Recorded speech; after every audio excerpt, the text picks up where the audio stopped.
Oh, shalom, my friends, shalom, my enemies. This is your old pal, Rabbi Sol Solomon, founder and spiritual leader of Temple Sons of Bitches in Great Neck, New York.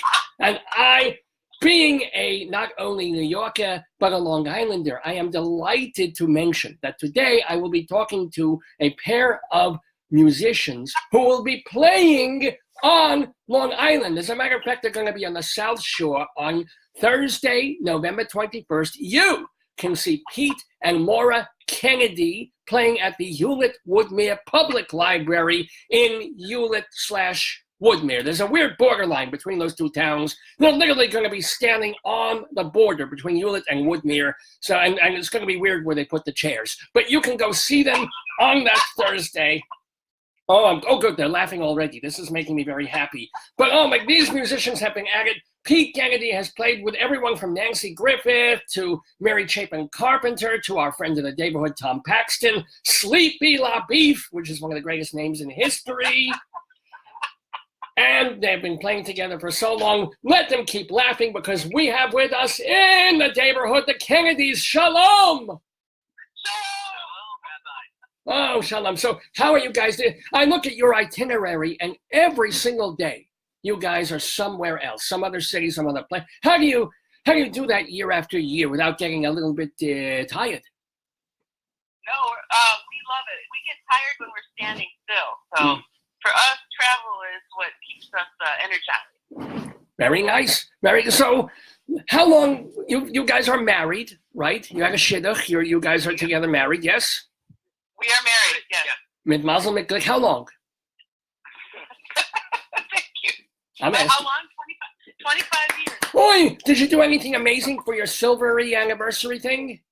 You know, we did. We, as you say, we travel all the time playing gigs, and we very, very rarely have any time to take vacation. But this year, we actually carved out 10 days in our schedule, and we went to Italy, and we hiked for 10 days. Ooh. And right. how was it? Did you go to a place where there wasn't a lot of slopage, so it was kind of easy walking? No. No, it was horribly hard walking. Oh. In fact, after 10 days, we weren't in Italy anymore. That's right. It's like The Sound of Music. You made it to Austria. It was very lucky of you. Or out of Austria. We went the opposite way. Now, you guys are also doing, I think in November, a cruise. So aren't you going on a cruise in a week or two? Yeah, we're doing a cruise. But other people can join you, or can people still book that or not, or what? What's the deal? People can still book it, and it is. If you go to our, can I say our website? Is that allowed? Oh, it's absolutely. Is your website koshered? Have you had it vetted by another rabbi?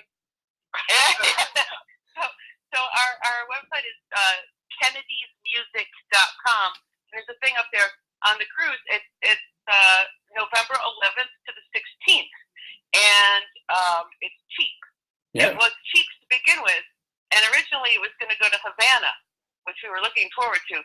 But then Havana got shut off to us, and when they changed the itinerary, they took a cheap cruise and made it even cheaper. So now I think the cabins they start at $582 for a whole 6-day cruise. For a whole week? And, yeah. Yeah, and not only that, the replacement destination is a private island that is owned by Royal Caribbean, and to kind of make up for the fact that it's not historic Havana, they're throwing all the onshore excursions in for free. So it's a deal. Oh, yeah, being Jewish, you had me at the word free. So this is. Yeah, free is good, and we're also going to be playing folk music, so that's good too for the Jewish community. Now, how much do you have to when you do a cruise like this? How much is incumbent upon you to play and spend time with all the other passengers, and how much time are you enjoying a cruise yourselves?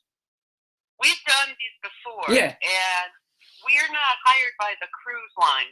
We book our own block of 50 cabins, so we play just to our group, and then we hang out with our group. In fact, in past cruises that we've done, just for fun, we've gone with our group of fans to the karaoke on board and watch our fans sing karaoke. That's fun. or we read on the deck, or we do the excursions together. But we kind of stay in our own little pod of fans that book through our group. So it's fun. Wow. I've never heard the words karaoke and fun used together before. Feels like an oxymoron to me. I don't know, but we are talking to the Kennedys. Now you have been, doing these tours, as you said, since 1993. You've been working together. What are some memorable incidents that have occurred when you've been performing? Any heart attacks, any births in the audience? Like in the second row, a woman is conceiving or something? What? We did have a proposal right in the front row during a song once. Oh, what song? He knelt down and everything. Well, What song? It was the song. It was the song that we wrote as a wedding song called "Breathe Deeply, Love." Oh. And so he had prearranged as soon as we played that song. That was his cue, and he knelt down. And fortunately, she said yes, or it would have really been a disaster. Yeah, because it looked terrible on the Jumbotron. But Right. did he prearrange it with you guys, or he just knew that he was going to do it? Or did he let you know, hey, or what? No, he got a hold of me and asked me if we would play that particular song, and he said he was going to do it then. So just to be aware. So Now, we're in on it. one of the cool things Like about the ice I'm sorry. rink at Rockefeller Center. No, here's the deal. One of the nice things about having been in music for so many years is you get to play with and meet a lot of pretty well-known people. So this is a question for you, Pete. I read somewhere that at one point you backed Bob Hope. Tell us. Oh, yeah. That was a great gig. That was the shortest playing time of any gig. Everywhere he went, he would book a whole orchestra, like a 17-piece orchestra. We'd sit up there on the stage, and then the MC would say, "Please welcome Bob Hope." And as he walked out from the wings to the mic at center stage, we would play, "Thanks for the memories." And that's about as far as we'd get, because when he got to the mic, he'd stop playing. And then we'd just laugh at his jokes for, an hour. And then we played it again when he went off. And that was the whole gig. It was a great gig. That sounds amazing. It's just no work to do. Just sit there and laugh at it. Was this like one of his overseas military things, or was it a show somewhere? No, I lived in D.C., so there's always a lot of big, hoo-ha kind of political events and stuff going on. So at the big hotels. So he would come into town and do those things. Well, I had a couple of those. So, yeah. Have you guys met any or played for any presidents? Oh, yeah. We played at both of Bill Clinton's inaugurations, and we got to meet him. We never got invited to the Bush ones or Trump's either. What a shock. Our name, Kennedy. Yeah. Big shock right there. Somehow I get you guys. I don't know why, but I sense you're a little left of center, maybe-ish. Or you don't want to say? Well, yeah. Our name is Kennedy. Our Wait. name is Kennedy. That should tell you all you need to know. But are you in any way related to the Klan? Only philosophically. Oh, right. Okay. Well, thank God. Otherwise, one of you would be dead.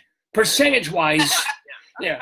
We're the live Kennedy. That's actually going to be the name of this episode, The Live Kennedys. With apologies to Jello Biafra. But what about, let's see, did you also play at a gala for Leonard Bernstein?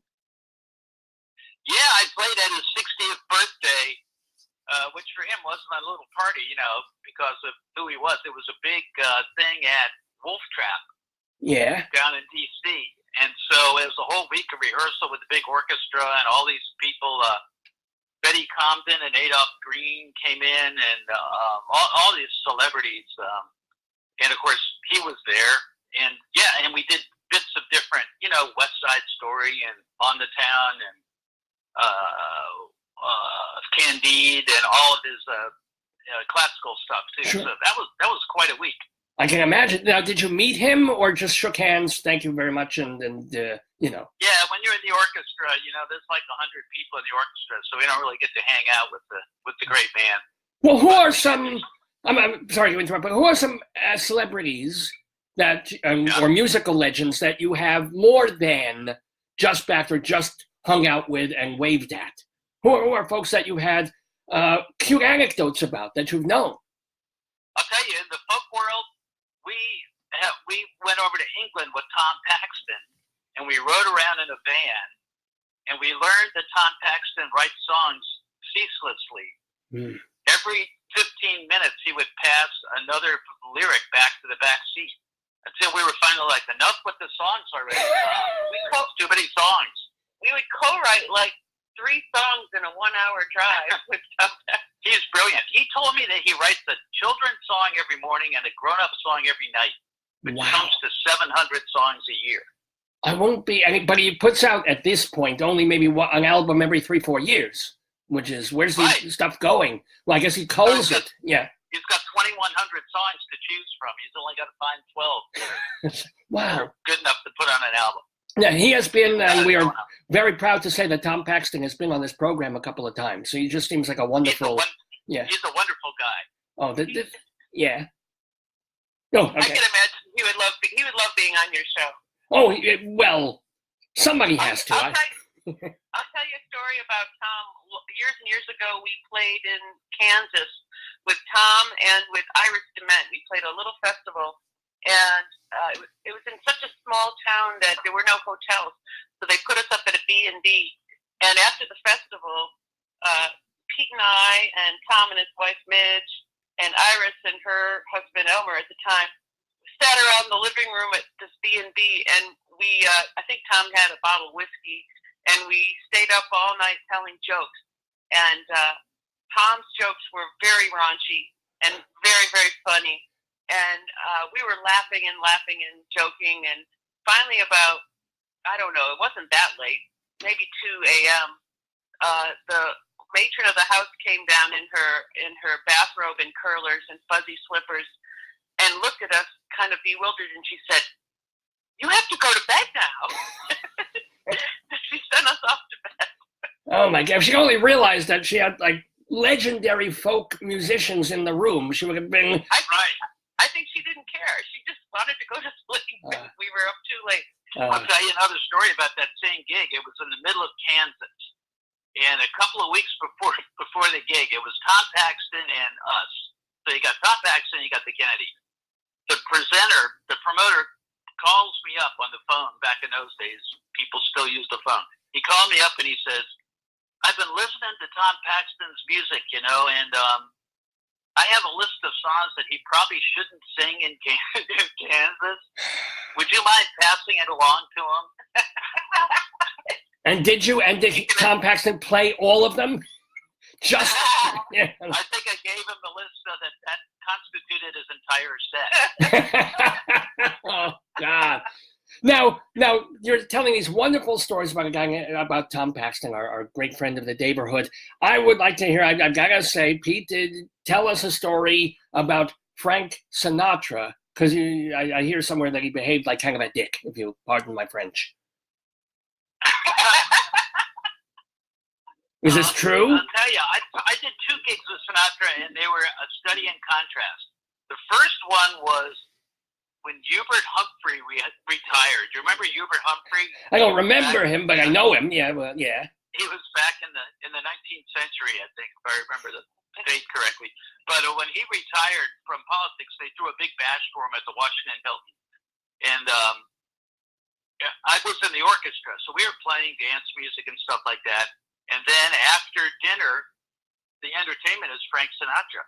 So he came on, and he was still in his top form, as a sort of an icon. And all the women who were, I guess, had been teenagers at the Paramount on Broadway years before, they were now, middle-aged ladies. They were all screaming and fainting and collapsing on the ground while he sang.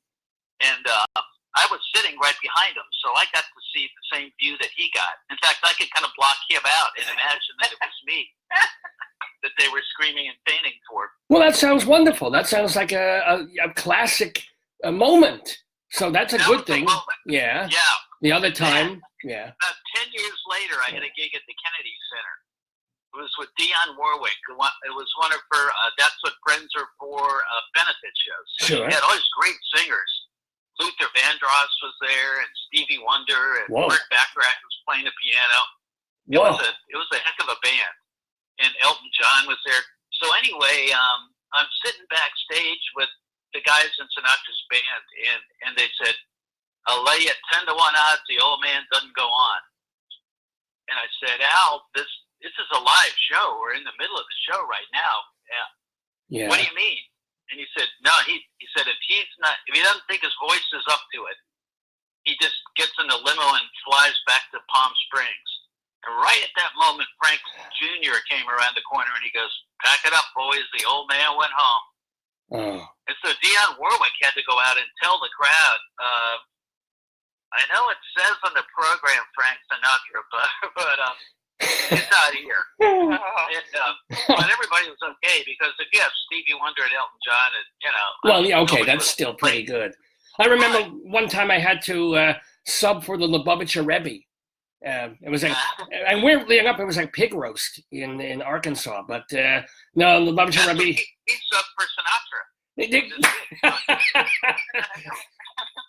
Well, it was a big sing-along like they do. It was so Sinatra, he wasn't nasty or anything. He just said, "Nope, I'm not going to give a subpar performance, and I'm just not even going to show." But that does put a lot of people in, a quandary. Good for Dionne Warwick for stepping in, as it were. Yeah. You know what someone said is Sinatra wasn't so much worried about being compared to other singers. He was worried about being compared with himself when he was young. Oh, of course. He didn't want people to go out there and people say, "Oh, he doesn't have the pipes anymore." No, I get. I mean, I understand Sinatra, that. You can just take off. Yeah. Wow. That's what he did. Now, I want to ask Maura Kennedy. There's one of the stories that you've told about your work and what you're doing singing and stuff like that is apparently one of your songs, quote unquote, saved someone's life. Oh. Yes. Tell the story. Give us a tear. Choke us up a little bit. Well, actually, more than one people have actually told me that about our song "Life Is Large," which we wrote back in the mid-'90s. And I think the story you're referring to is the first time anyone had told me that. We were playing a show in Maryland, and a woman came up to us, and she said, "I wanted to tell you something. Your song saved my life."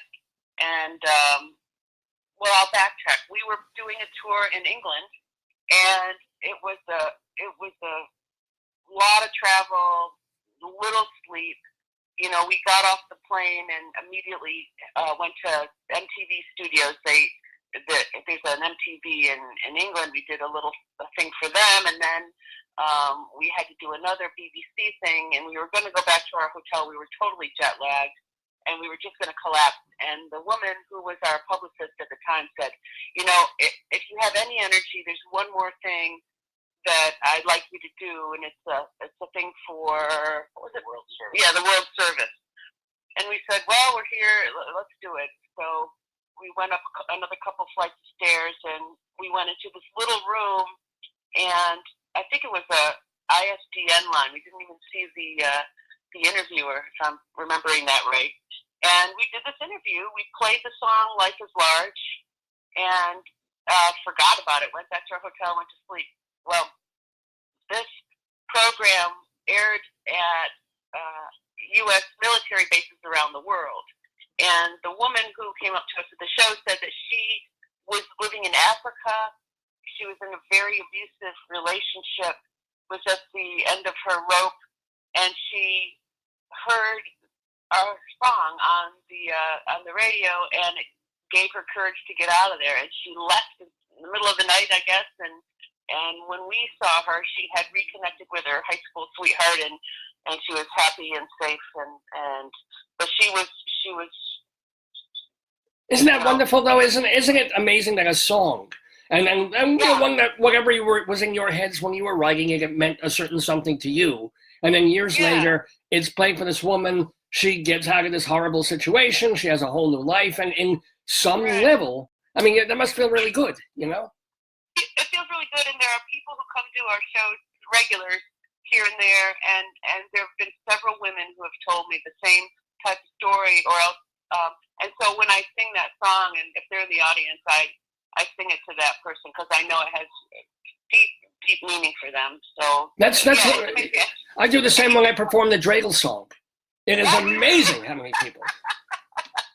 Usually gamblers. They lost their first million playing dreidel, and they look to me. I can see how your version of the dreidel song would change a person's life. Thank you. Well, I put a new spin on it.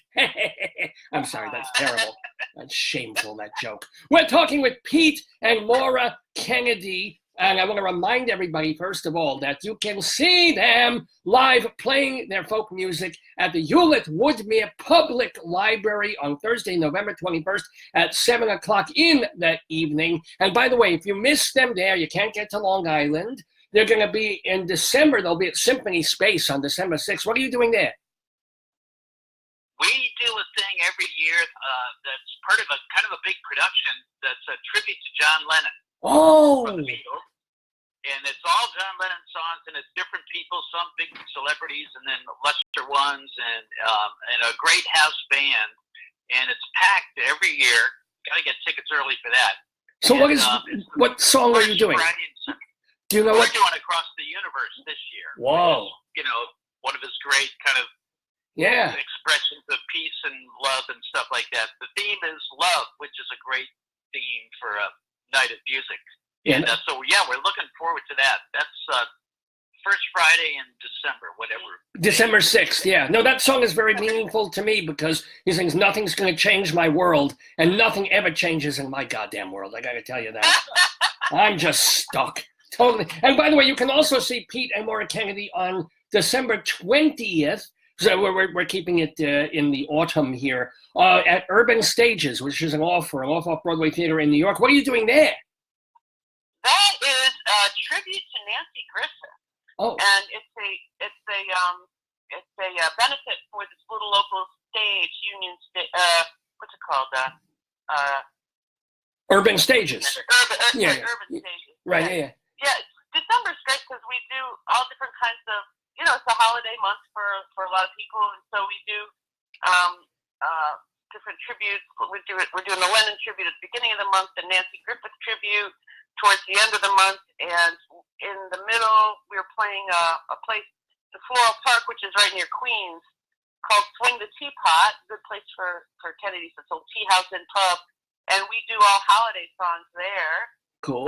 Wait. Before you hold on, you do quote all holiday songs. Yeah. What are the Jew ones? Tell me what the Jew one is. Because you got to do one. The dreidel song. Of course. Okay, just checking. Just because let's do that one. That one's good too. Yeah. Good for you. Yeah. We do like a Grateful Dead 20-minute jam on that one. Excellent. And then we do Fiddler on the Roof, because the fiddler's dressed in a Santa suit. That's in our version. Fiddler's okay. I have issues with that image, but I'll deal. I will cope. Now, so we're talking about such lively things, and you're saving someone's life in some sense. Let's talk death for a minute, because let's talk about dead things, because you apparently had your first date in a cemetery. Am I wrong? Yes. Well, you are not wrong at all. No. It's the rock and roll thing to do. Yeah, no, we were. It sounds. First of all, did you read Pete's book? No, I did not, but I skimmed certain things. What is the name of Pete's book, and can we get it on Amazon? Yes, you can. It's called Tone, Twang, and Taste, a Guitar Memoir, and a lot of these stories are in there. Oh, okay. It's from High Point Life Books. That's right. High Point Life, yeah. Tone, Twang. Publisher. Yeah, Tone, Twang, and Taste is Pete Kennedy's book. So I guess the story's in there, but tell us anyway. Oh, I'll tell you anyway. I was living in Austin, Texas, and Pete was on the road touring with Nancy Griffith at the time. This would be 1992. And we met a mutual friend, had a little guitar picking party at her house. And we kind of dug each other's songs and all. And Pete had to go and play a festival with Nancy Griffith up in Colorado about 10 days later. So off he went. But before he left, I said, why don't you stay and write a song with me? So he did. We wrote a song within 24 hours of meeting each other. And then off he went. And 10 days later, after the festival, Pete called me from Colorado. and we decided that we had missed our opportunity to go out on a date while we were in the same city, and we decided that we would meet in the middle between Colorado and Austin, Texas, where I was. It was a 1,000-mile gap between us. So we each drove 500 miles, and we met at our mutual musical hero's gravesite in Lubbock, Texas. Can you guess who that might be? I normally would try and guess, but I have it written in front of me. So are the initials BH? Yeah, it wasn't Montalbani, I'm guessing. Al Jolson, perhaps? No. We met at Montalbani's grave. No. It was Buddy Holly. Buddy Holly's grave. We love Buddy Holly, and now, well, we met at his grave for our first date. That was very true. And now we live just 2 blocks away from his apartment where he lived in New York the last 6 months. Oh, really? Oh, my goodness. I did not know that. See, True Love Ways. They have them there with the Kennedys.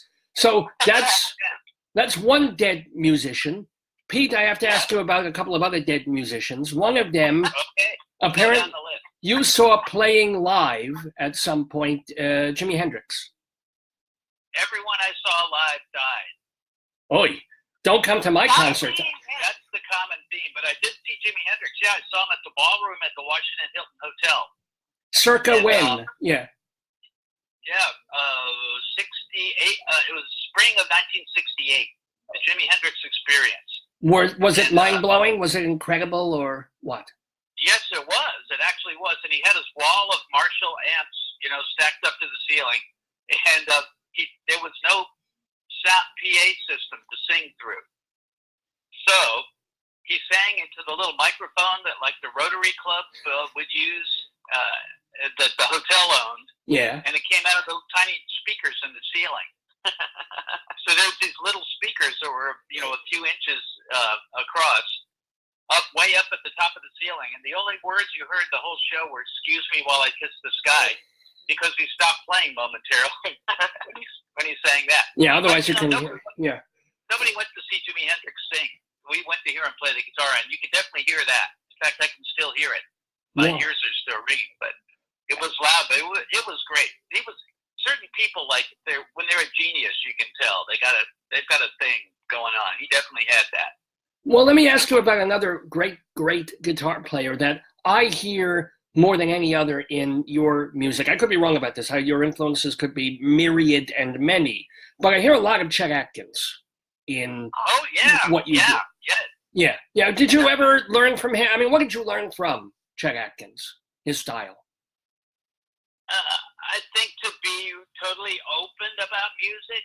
At the time that I grew up, a lot of people were kind of playing the same way, sort of the blues rock kind of way. And when I got into listening to Chet, he would play, country. He's known for that, but he played pop music, and he played on Elvis records, so he played rock and roll, and he also could play classical and jazz too. And I thought that's a great way to approach the guitar because you'll never get bored. You could just every time you pick it up, you can play a different kind of music, and then you'll always be interested. So I got to meet him later on in Nashville. I went over to his office, and we sat down, and he said, what do you want to play? And I said, something slow. And he said, thank you. Because I think for, 50 years, everybody's been trying to show him how fast they could play. And we just played Honeysuckle Rose. You remember that song? Yeah. And he had a great time. He was smiling and having fun, and he seemed like a great guy. He could still play really well too, right up to the very end there. Yeah. Oh, that's so good to hear. And one more question about a live performance and stuff like that. Did you, Maura? I don't know if Pete did, but you had mentioned somewhere that in the early days of their career, you saw REM in Georgia when they were kind of first starting out. Actually, I'm from Syracuse, and they came up to Syracuse University and played in the cafeteria, The cafeteria? Yeah. Yeah, and I was standing right there in the front row, and I remember Let's Active opened for them, and Mitch Easter was a very famous producer, and I had written and recorded my very first song, and all I knew was after you recorded a song, you ought to pass it around to producers. So I brought a little cassette of my song and gave it to Mitch, who worked with REM too. And about, I don't know, 5 months later, I got a postcard from him with a little, critique, a little advice, and I thought, wow, now I'm in the game. So yeah, that was a good memory. And then a few years later, I saw them, and they were at a theater, not even an arena, just like a theater, and it seemed like it was too big for them. Didn't you see them at a country club? Yeah, that's golf course. It was a country club cafeteria. Yeah. Wow. Syracuse University. Now let me also a question for you, Maura, because you, in your earlier days, you basically had a very suburban, nice, family in Syracuse, New York, and you dumped that. You said, no, I'm going to go on the road, do the music thing, eat tins of beans when I got no food. I mean, did you ever have regrets or think, yeah, I think I can get a Greyhound home and enough of this? Actually, I kind of keep thinking about those days because I remember I was so poor living in Austin, and I remember I only had rice and beans and cans of soup in my closet, and I was in great shape. I thought I should go back on that soup diet again because that would be the one thing that would work. I was never, I never had to worry about my weight. No, I loved it. In fact, when I moved to Austin out of college, my only bill really besides rent was my college loan, and I thought if I could make my living, if I could pay my loan and pay my rent by doing nothing but playing music, then I will be a success. And I played an average of 9 gigs a week. Some of them were happy hour gigs with a free buffet, So I that's how I took care of my food, Yeah. And but it was like my boot camp. It was like my Reeperbahn, like the Reeperbahn was to the Beatles. They played like 8 hours a day. I played so much that I got confident, and I loved that time. I wouldn't trade that for anything because it's really comfortable for me to be on stage, and I just love playing music. I get antsy if I don't play a gig every couple of days. Wow. Poverty is great for keeping your weight down. Yes, it is. Although not. I mean, it's a kind of a funny joke, but not really true because you get people who are poor and they live near food deserts. And they can get all sorts of junky food, but not vegetables and things that are healthy and will keep them slim. So it's a joke, but We live in New York City. There's great food everywhere. I remember we did one cross-country trip. We drove the whole way, and when we got to Los Angeles, we finally found an Italian restaurant, and Morris started crying. I fell on my knees. Right. Finally, good food. Oh my gosh. Well, I want to remind people that they can hear some very good music from Pete and Maura Kennedy. If you go see them, all sorts of opportunities. It's like you're giving so many people so many chances to see you, they're going to get lazy. And they go, I'll go next time. They're playing 3 weeks here and 4 weeks there. Don't do that. Go see them. Go see the Kennedys. What? Yeah. I'll tell you what we do to keep them coming. What? We always take requests at our shows. And sometimes our shows turn out to be all requests because everybody's got so many songs they want to hear. And so because of that, every single show is different. We played a show last week, and people were requesting songs we've never played before. Melancholy Baby. and we played them. I mean, it's fun. It's a fun challenge. And like I said, every show is different. So we'll get people to come to every one of our area shows because they know they're going to hear something different than the last show. Well, since you play both covers and your own music, I mean, is there literally like 1,000 songs that you could, if somebody says, please play dot, do you have like 1,000 in reserve where they won't throw you or like, oh, come back in 2 days, we'll practice it and then we'll play it? Absolutely, we both came up, before we even met, we both played in bars all the time where you play from 9 to 1 or 2 in the morning. And we both learned that the best way to avoid people shouting free bird is to just like keep going from one song to another. So in the course of that, you learn thousands of songs. Wow. So you can still do them. It's like if you're gonna be a writer, you read books, So if you're gonna be a songwriter, you listen to songs and learn songs. We could play any Beatles song, any Dylan song, any Buddy Holly song. All right. I'll take you. Wait. You just said this right now, live with us on the. Can you please play? You don't have to play the whole thing, but Revolution number 9. If you could maybe do a little bit of that Beatles number. Revolution number 9 that's one of our specialties. Is it really? Yeah. I can start you off. Number 9. Number 9. Number 9. Goddammit. Number 9. number 9. Number 9. And I can do Yoko. It's like, you become naked. That's all I remember from that stupid goddamn waste of vinyl, goddamn it. Anyway. But you were speaking of writing, you know, a writer reads book. When you guys write a song, what is is there a thing like someone comes up with a tune first, or the poem lyrics come first, or it's mutual, or every song is different? Every song is different. Every song. Sometimes the very first time we wrote a song, Pete had a title. He told me the title, and I immediately sang the title as the melody. And then we wrote the music and the words together. The next song we wrote, Pete had written out an entire lyric, and he gave it to me, and I put it to melody. Other times, Pete will give me a music track, and I will write a lyric to that and a melody. So it's always different. Do you ever? We don't want to do it. We don't want to do it in the same way. We don't want it to become a formula. So we kind of keep it all open. Do you ever argue about the composition of a song? Do you ever write a lyric and it's like, people like, no, maybe not, or you think, no, don't go to that chord, go to a B flat, and he's like, no, I'm going to an A sharp, or something like that.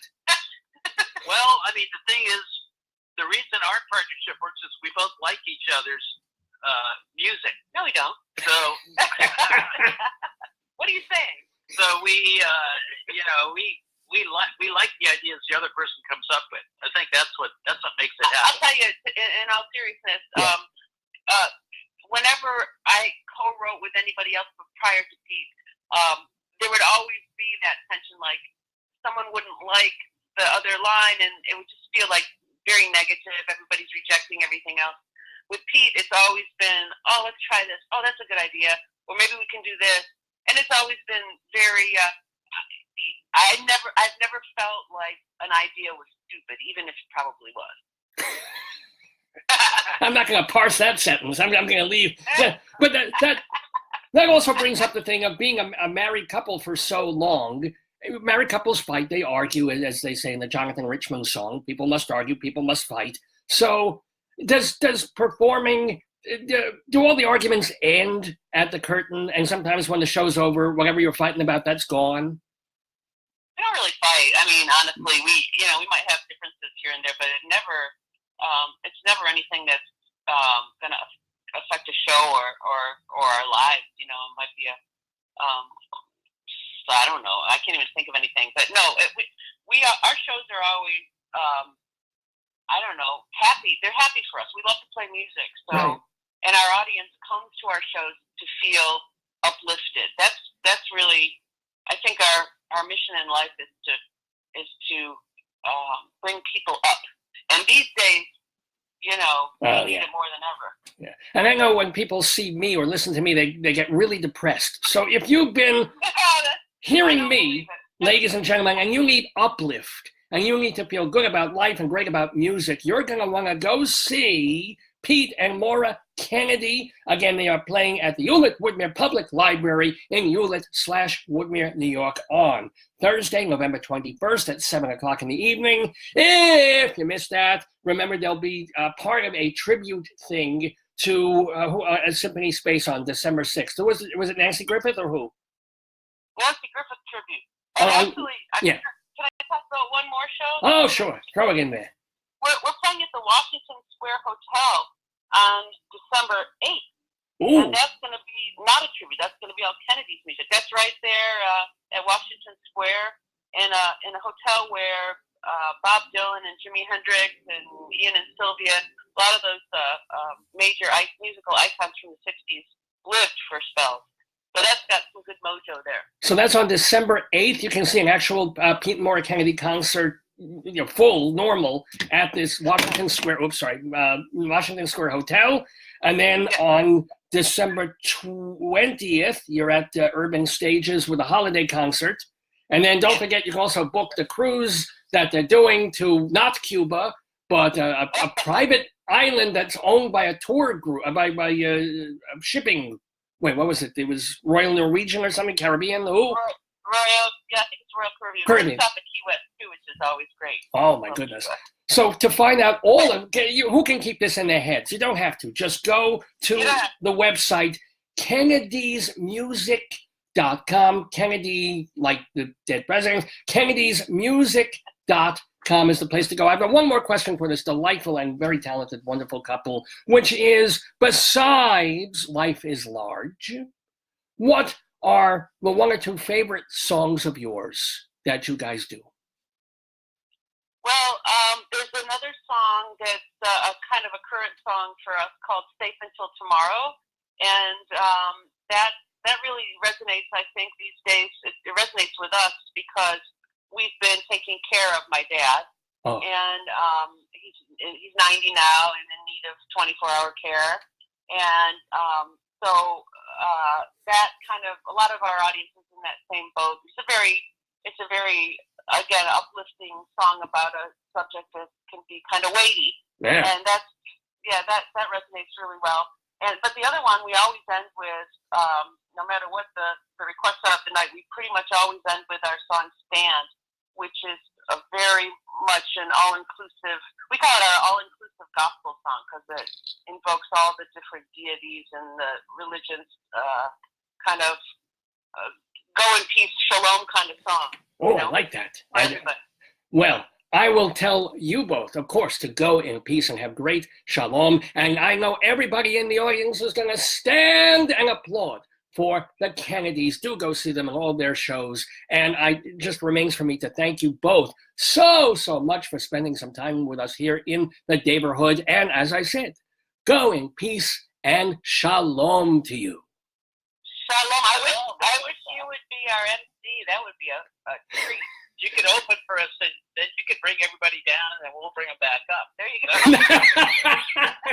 That's right. You pull the nooses out of their hands, the pill bottles out of their purses. That'd be wonderful. Oh, my goodness. The Kennedys, ladies and gentlemen. Oh, thank you so much. Shalom. Shalom. Shalom. Okay, Bye-bye now.